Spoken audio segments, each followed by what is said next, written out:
Para saudara dan saudari yang Tuhan cintai, selamat pagi dan selamat bertemu lagi dalam renungan harian dari Paroki Santo Petrus dan Paulus Argapura, edisi hari Selasa tanggal 10 Agustus 2021. Hari ini Gereja sedunia merayakan pesta Santo Laurentius, diakon dan martir. Mengawali hari yang baru ini, kita hendak mendengar dan merenungkan sabda Tuhan. Marilah sebelum kita mendengar dan merenungkan sabda Tuhan, kita berdoa. Dalam nama Bapa dan Putra dan Roh Kudus. Amin. Allah Bapa, cahaya abadi yang cemerlang, karena cinta kasih yang menyala-nyala, Santo Laurentius menjadi pelayanmu yang setia dan martirmu yang mulia. Semoga kami mengasihi yang dikasihinya dan melaksanakan apa yang diajarkannya. Semoga teladan hidup Santo Laurentius semakin menjiwai seluruh kehidupan kami sebagai murid-murid-Mu yang hidup di zaman sekarang. Bersabdalah ya Tuhan, kami siap untuk mendengarkan.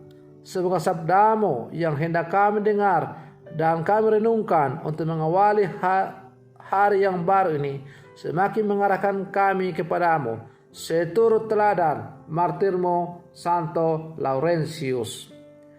Terpujilah Engkau Bapa, Putra dan Roh Kudus, kini dan sepanjang segala masa. Amin.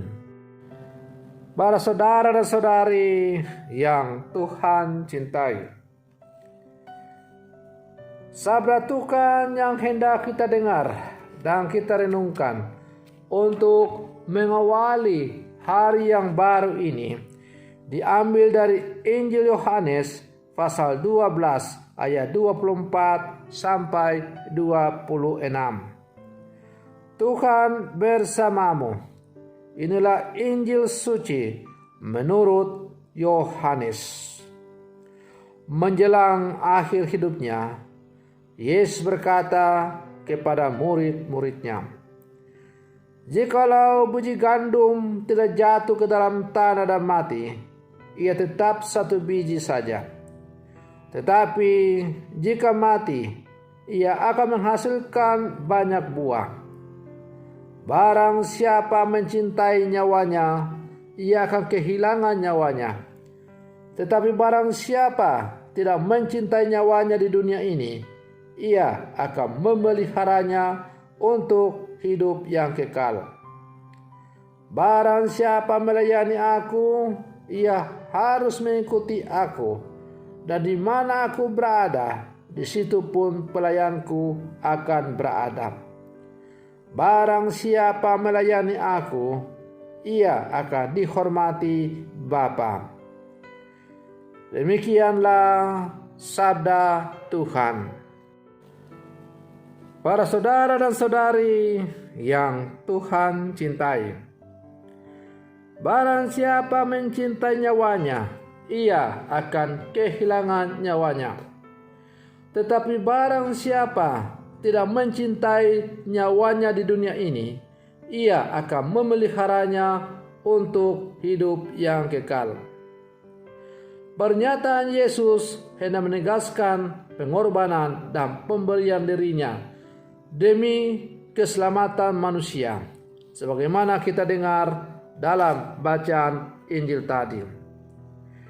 Yesus telah menunjukkan bahwa hidup dan kematiannya merupakan kurban penebusan dan penyelamatan bagi umat manusia. Peristiwa hidup Yesus sejatinya meneguhkan iman kita, serta juga memampukan kita untuk berani berkurban demi kebenaran. Pengorbanan dan pemberian diri dapat diwujudkan dalam sikap peduli, rela menolong, mendahulukan kepentingan bersama dan keselamatan bersama, berani menyuarakan kebenaran dan keadilan dalam situasi apapun. Inilah bagian dari bentuk perwujudan iman dalam hidup keseharian. Suara kenabian dalam warta kebenaran, keadilan dan kebaikan tidak selalu mudah diterima oleh sebagian orang.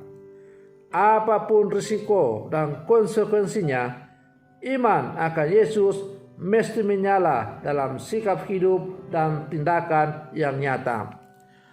Para saudara dan saudari yang Tuhan cintai, Santo Laurentius, seorang diakon yang pestanya hari ini kita rayakan, telah menunjukkan imannya akan Yesus dan sekaligus memberikan contoh teladan kepada kita bagaimana ia rela mengorbankan nyawa demi iman kepada Yesus Kristus. Laurentius berani menghayati dan mewartakan tentang Yesus, sumber keselamatan bagi manusia. Konsekuensi itu pula lah yang menghantar Santo Laurentius pada kemartiran yang suci. Para saudara dan saudari yang Tuhan cintai, Santo Laurentius yang meninggal dianiaya oleh karena imannya juga seperti biji gandum itu yang mati tapi akhirnya menumbuhkan itu gandum-gandum yang banyak. Seperti kata Yesus, jika biji gandum tidak mati, ia tinggal sebiji saja. Tetapi bila mana ia mati, maka ia akan bertumbuh banyak.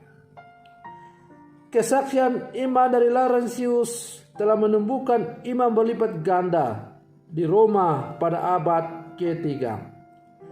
Darah para martir adalah benih-benih iman gereja. Seandainya Laurentius pelit dan egoisme sehingga ia lebih memilih menyelamatkan nyawanya daripada mempersembahkannya demi imannya akan Kristus, mungkin tidak akan ada banyak orang yang bertobat dan ikut mengimani Kristus. Karena itu, tepatlah semboyan gereja bahwa iman dalam gereja bertumbuh atas darah para martir. Para saudara dan saudari yang Tuhan cintai, Santo Laurentius juga menggenapi nasihat Santo Paulus.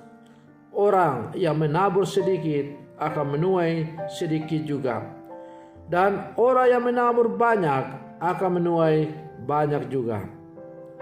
Iman akan hal ini mestinya membuat kita makin bermurah hati dan memberi dengan sukacita, sebab dalam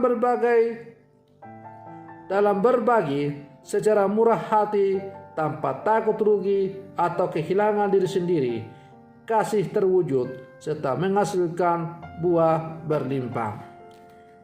Para saudara dan saudari yang Tuhan cintai, sebagai murid-murid Yesus yang hidup di zaman sekarang, semangat kemartiran sebagaimana yang ditunjukkan oleh Santo Laurentius masihlah tetap aktual dalam kehidupan kita sebagai kesaksian iman akan Yesus Kristus yang kita imani sebagai Tuhan dan Juru Selamat. Kalau dulu para martir, misalnya Santo Laurentius, rela mengorbankan nyawanya demi kesetiaannya kepada Yesus yang ia imani, maka semangat kemartiran untuk kita zaman sekarang adalah mematikan sejumlah unsur-unsur yang bertentangan dengan kehendak Kristus yang ada dalam diri kita. Ada banyak hal-hal yang hidup dalam diri kita yang bertentangan dengan kehendak Kristus. Misalnya amarah, egoisme, iri hati, dan lain-lain sebagainya. Kalau kita mampu menghancurkan, mematikan, menyingkirkan hal-hal yang tidak hal-hal yang bertentangan dengan kehendak Allah dalam diri kita, dalam kehidupan kita, maka kita akan semakin hidup sesuai dengan apa yang diajarkan oleh Tuhan. Maka para saudara dan saudari yang Tuhan cintai, sebagai murid-murid Yesus yang hidup bersama sekarang, mari terus kita berjuang untuk menghidupi apa yang telah diajarkan oleh Tuhan. Bahwa ada banyak tantangan dan kita mengalami jatuh bangun dalam menjalani kehidupan kita sebagai orang-orang percaya, tidaklah membuat kita harus mundur, tetapi justru semakin membuat kita untuk teguh berdiri dalam kebenaran iman kita sebagai orang-orang percaya. Semoga perlindungan saya ini untuk mengawali hari yang baru ini semakin membuat semangat hidup kita untuk semakin menghayati nilai-nilai kemartiran dalam hidup kita demi tegaknya kebenaran iman dalam seluruh kehidupan kita. Semoga demikian. Selamat pagi. Tuhan Yesus memberkati.